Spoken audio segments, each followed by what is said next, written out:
everyone, welcome back to another video. So this is a question I've been getting for a little bit, and it's cheap knives, like using cheap knives versus spending a few extra bucks and getting a really nice knife that it has maybe a nicer steel and better craftsmanship. So like people say, oh, why can't I just use a cheap knife and keep it sharpening up, or keep sharpening up more often, or whatever. In reality, it's just like which one's gonna last longer and how nicely it's built. Like your Spyderco Native 5 right here is built very, very nicely. Like nothing wrong with it, no play whatsoever. Rock solid, back lock. S30V blade, came razor sharp. The tip of it's kind of like cat claw sharp. And then it's got a pocket clip that's 4-way. Great warranty service. And you got a lanyard hole in here. Whereas with this little Browning knife right here, you have a nice blade shape. Tip up or tip down only carry blade, which isn't the best. And really like cheap materials. So with this knife, I did try and carry this for about a week, and then after like 2 days, I started noticing some very bad rock lock in here.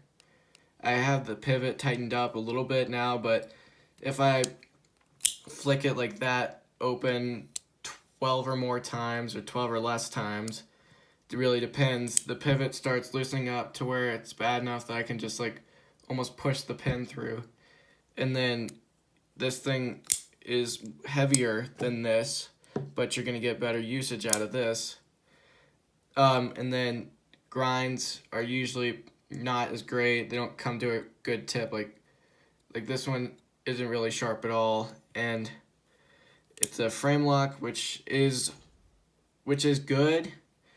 But it's just, frame locks are really easy to screw up, and they messed this one up because there's some serious blade play in there. And then it is a front flipper, but doesn't work too well since there is like no real detent other than to hold the thing closed.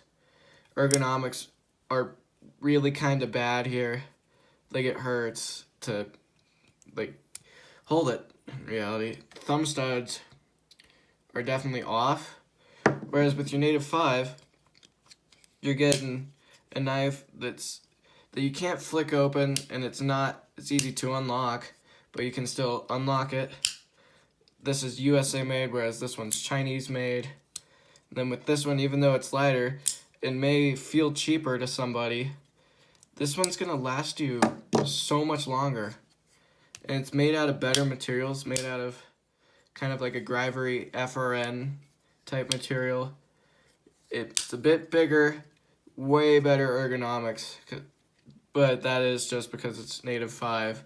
Native 5 is relatively have really good ergonomics, whereas like you can almost tell just by looking at it which one's cheaper and which one's not.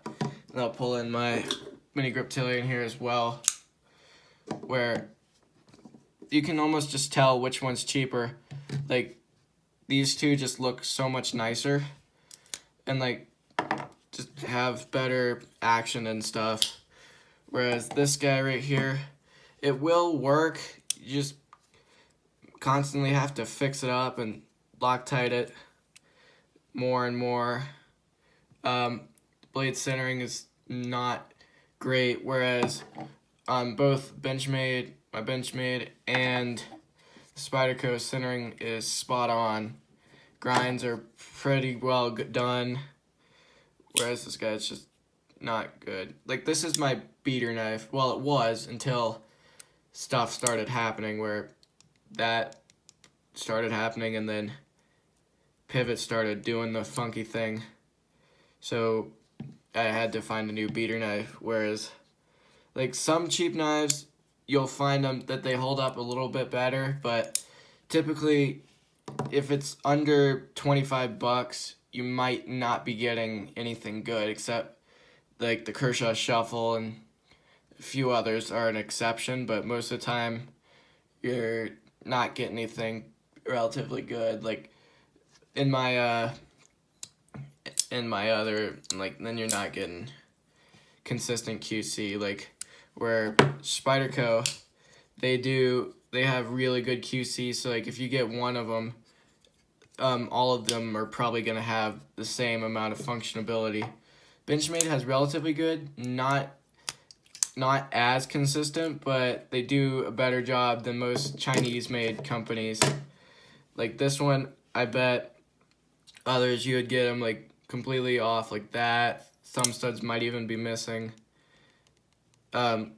Way more blade play, or you could have one that's actually relatively nice, where centering is like dead on and no blade play.